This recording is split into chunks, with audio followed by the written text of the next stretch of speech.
जय हिंद दोस्तों, वंदे मातरम। बहुत बहुत स्वागत है आप सबका। मैं अंकित पटेल स्वागत करता हूं आप सबका आपके अपने YouTube platform target teacher by Ankit में। मित्रों, हम लोग उत्तर प्रदेश शिक्षक पात्रता परीक्षा यूपी टेट 2021 और सी टेट दिसंबर 2021 के अंतर्गत हिंदी सब्जेक्ट को लेकर आगे बढ़ रहे थे, जिसमें हम पहला टॉपिक वर्ण विचार की बात कर रहे थे, जिसमें हमने स्वर क्या होता है, स्वर के भेद क्या हैं और विभिन्न प्रकार के उच्चारण स्थान को समझ लिया था। इस वीडियो में हम स्वर के भेद के बारे में थोड़ा सा आपको और बताना चाहते हैं कि जो स्वर होते हैं उनको जीभ के प्रयोग के आधार पर दो प्रकार से और बांटा जाता है। और जीभ का प्रयोग आप दो प्रकार से देखते हैं, जीभ की आड़ी स्थिति और जीभ की खड़ी स्थिति के आधार पर। यानी जीभ के भाग के आधार पर और जीभ के उठने के आधार पर हम स्वरों को भेद को बांटा गया है, यानी स्वरों को बांटा गया है। तो देखिएगा, जो जीभ की आड़ी स्थिति के आधार पर स्वरों को तीन प्रकार से बांटा गया है: अग्रस्वर, मध्य स्वर और पश्च स्वर। और जीभ के उठने के आधार पर स्वरों को चार प्रकार से बांटा गया है: समृत, अर्धसमृत, अर्धविवृत और विवृत। ये एग्जाम में सबसे ज़्यादा डाउट देने वाला, यानी सबसे ज़्यादा कन्फ्यूजन करने वाला क्वेश्चन बनता है और यहाँ से लोगों का प्रश्न भी गलत होता है। लेकिन ये जो आपको सारणी दिख रही है, इस सारणी को याद करने के बाद कभी भी आपका अग्रस्वर, मध्य स्वर और पश्च स्वर, समृत, अर्धसमृत, अर्धविवृत और विवृत, इनसे कभी भी आपका प्रश्न गलत नहीं होगा। तो ये स्वरों के भेद आपको इस प्रकार की सारणी याद कर लेनी है। यहाँ पर आपको अग्र, मध्य और पश्च लिख लेना है। यहाँ पर समृत, अर्धसमृत, अर्धविवृत और विवृत लिख लेना है। अग्र में आपको यहाँ से स्टार्टिंग करनी है छोटी, बड़ी, और मध्य में आपको कुछ नहीं लिखना है। इसके बाद पश्च में आपको छोटा ऊ, बड़ा ऊ लिखना है। इतना करने के बाद ये समृत लिखना है। ये समृत के आगे आपने लिख लिया अग्र, मध्य, पश्च। ठीक, तो छोटा ई, बड़ी, छोटा ऊ, बड़ा ऊ। इसके बाद पुनः अर्ध समृत में, समृत के बाद क्या, अर्ध समृत, इसमें आपको ए लिखना है। और ए लिखने के बाद मध्य में फिर से कुछ नहीं लिखना है और पश्च में फिर आपको ओ लिखना है। इसके बाद अर्ध समृत के बाद आपको अर्ध विवृत लिखना है और इसमें आपको फिर ए के बाद आय, यहाँ पर आपको क्या लिखना है, आय लिखना है। और आय के बाद यहाँ पर आपको ओ के, वो यहाँ लिखा था तो यहाँ पर आपको क्या लिखना है, आओ लिखना है। यानी छोटी, बड़ी, छोटाऊ, बड़ाऊ, ए, आय, ओ, आओ, इतना आपको लिख लेना है। और सबसे बीच में अर्ध विवृत में यहाँ पर आपको आ लिख देना है और यहाँ सबसे नीचे आपको बड़ा आ लिख देना है। बस, अगर आपसे अग्रस्वर पूछे तो ये चारों के चारों आपके किस में आ जाएंगे, अग्रस्वर में आ जाएंगे। मध्य स्वर पूछे तो ये मध्य स्वर में आ जाएगा। पश्च स्वर पूछे तो छोटा ऊ, बड़ा ऊ, ओ, आ और बड़ा बड़ा आ, ये आपका किस में आ जाएगा, पश्च स्वर में आ जाएगा। समृत पूछे तो छोटी, बड़ी, छोटा ऊ, बड़ा ऊ, ये समृत में आ जाएगा। अर्ध समृत पूछे तो ए और ओ अर्ध समृत में आ जाएगा। अर्ध विवृत पूछे तो आय, छोटा और आओ अर्ध विवृत में आ जाएगा। और विवृत पूछे तो बड़ा आ विवृत में आ जाएगा। यानी कोई भी आपका ऐसा आठों में से, सातों में से कोई भी ऐसा नहीं रहेगा जो आप ना बता पाएं। बड़े आसानी से आप इसको बड़ा बना सकते हैं। तो आपको इस तरह से याद करना है: छोटी, बड़ी, छोटाऊ, बड़ाऊ, ए, आय, ओ, आओ, छोटा, बड़ा। इस प्रकार आपको लिख देना है अग्र, मध्य, पश्च, समृत, अर्धसमृत, अर्धविवृत और विवृत। यहाँ पर दोस्तों ये चीज आपकी खत्म होती है। तो आशा करते हैं आपको ये समझ में आया होगा। दोस्तों, अगर आपको हमारा वीडियो पसंद आ रहा हो तो हमारे चैनल को सब्सक्राइब करें, वीडियो को लाइक शेयर करें, चैनल को अधिक से अधिक सब्सक्राइब करें ताकि, और पास में बेल आइकन को जरूर दबाएं ताकि आने वाली वीडियो का नोटिफिकेशन आप तक पहुंचता रहे। और यदि आपने चैनल को सब्सक्राइब किया हुआ है तो आपका बहुत बहुत धन्यवाद। मित्रों, हम लोग आगे बढ़ते हैं। सुनिएगा कि प्रत्येक वर्ण के उच्चारण में समान वायु जिसे हम प्राण भी कह सकते हैं की आवश्यकता नहीं होती, बल्कि कुछ वर्णों में हमें कम वायु की आवश्यकता होती है, जब तथा कुछ वर्णों को उच्चारण में हमें अधिक वायु यानी अधिक प्राण की आवश्यकता होती है। यानी प्राण वायु के आधार पर हम वर्णों को दो भागों में बांट सकते हैं: अल्प प्राण। अल्प प्राण उन वर्णों को कहा जाएगा जिनके उच्चारण में हमें कम वायु की आवश्यकता होती है। महाप्राण उन वर्णों को कहा जाएगा जिनके उच्चारण में हमें अधिक वायु की आवश्यकता होती है। अब सवाल ये है कि अल्प प्राण हम किन किन वर्णों को कह सकते हैं और महाप्राण हम किन वर्णों को कह सकते हैं। तो देखिएगा, हमने जो आपको व्यंजन बताए थे, 33 व्यंजन हमने आपको बताए थे और 33 व्यंजन में हमने आपको 25 वर्गीय व्यंजन बताए थे जो कि 5-5 के वर्गों में विभाजित थे। उन्हीं में आपके अल्पप्राण और महाप्राण होते हैं। 4 अंतस्थ व्यंजन बताए थे हमने और 4 ऊष्म व्यंजन बताए थे और 11 हमने स्वर आपको बताए थे।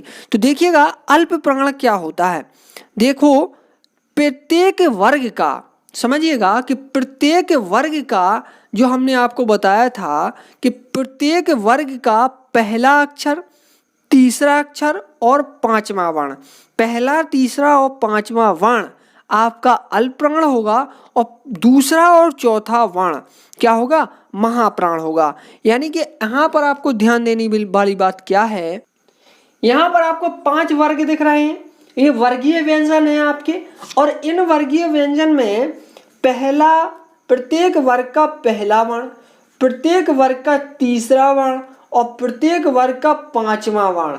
यानी कि यहाँ पर ये वाली जो वैल्यू वर्ण है और ये वाले जो वर्ण हैं और ये वाले जो वर्ण आपको दिख रहे हैं, पहला तीसरा और पांचवा वर्ण, यानी कि प्रत्येक वर्ग का पहला तीसरा पांचवा, यानी कि आप कह सकते हैं 135 आप इसको आप याद कर लें। ये आपका क्या कहलाएगा, अल्प प्राण के व्यंजन आएंगे। यानी कि प्रत्येक वर्ग के पहले तीसरे और पांचवें वर्ण आपके अल्प प्राण कहे जाएंगे। तो प्रत्येक वर्ग का पहला तीसरा और पांचवा वर्ण आपका अल्प प्राण होगा मित्रों, अल्प प्राण याद रखिएगा।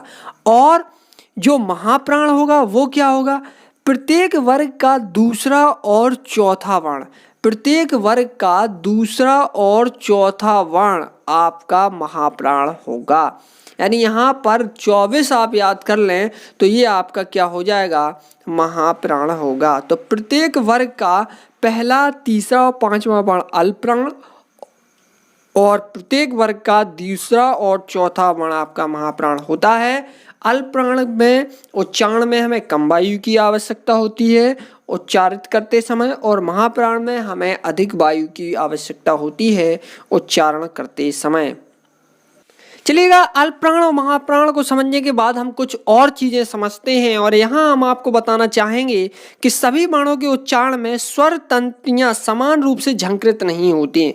यानी हमारे अंदर जो स्वर तंत्रियां हैं, जो टॉन्सल जिन्हें बोला जाता है, वो झंकृत होते हैं, वहाँ कंपन जो होता है।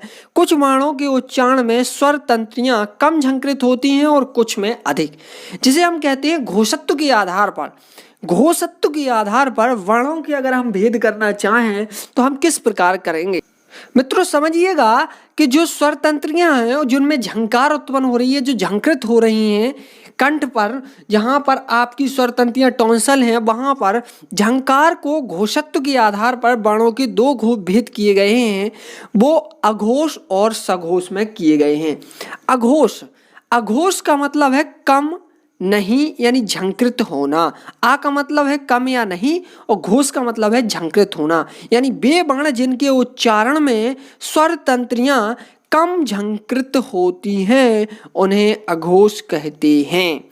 और अगर हम सघोष या घोष की बात करें तो अघोष के जस्ट विपरीत, यानी वे वर्ण जिनके उच्चारण में स्वर तंत्रियां अधिक झंकृत होती हैं उन्हें सघोष या घोष कहा जाता है। अब सवाल है कि घोष और सघोष और अघोष है क्या, यानी अघोष तो अघोष है लेकिन घोष को सघोष भी कहा जाता है। सघोष और घोष एक ही हैं। तो अघोष में कौन से वर्ण आएंगे और सघोष में कौन से वर्ण आएंगे, ये इंपॉर्टेंट है। तो यहाँ पर हम आपको बता दें कि जो वर्गीय व्यंजन हैं, जो वर्गीय व्यंजन हैं उन्हीं में आपको सघोष और अघोष भी मिलेंगे। वर्गीय व्यंजनों का पहला और दूसरा वर्ण, वर्गीय व्यंजनों का पहला और दूसरा वर्ण अघोष में आएगा। वर्गीय व्यंजनों का पहला और दूसरा वर्ण अघोष कहा जाएगा।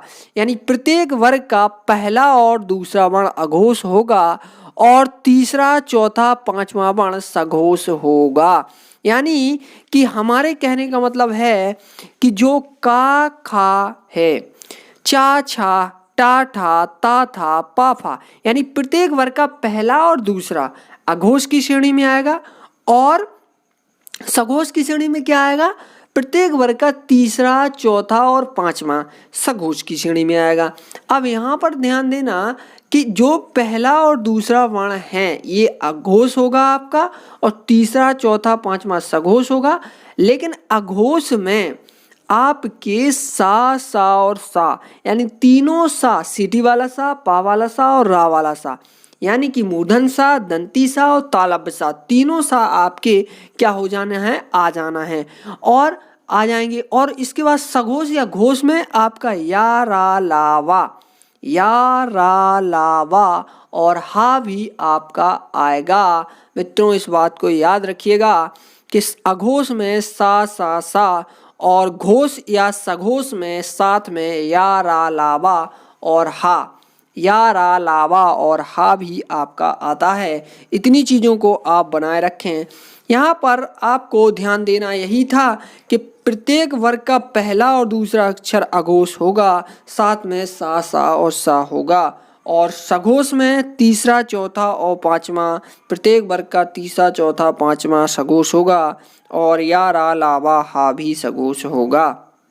मित्रों अल्पप्राण और महाप्राण में जरा देखिएगा, जो हम एक चीज छोड़ रहे थे वो देख लीजिएगा कि अल्पप्राण में या रा लावा आएंगे, अल्पप्राण में क्या आएंगे, या रा लावा भी आते हैं, और महाप्राण में सा हा भी आते हैं जो हम छोड़ गए थे। तो यहाँ पर आप ध्यान रखिएगा कि या रा लावा अल्पप्राण है, सा हा महाप्राण है, और यहाँ पर सा और सा जो है वो आपका अघोष है, और या रा ला वा हा ये क्या है, आपके घोष या सघोष हैं।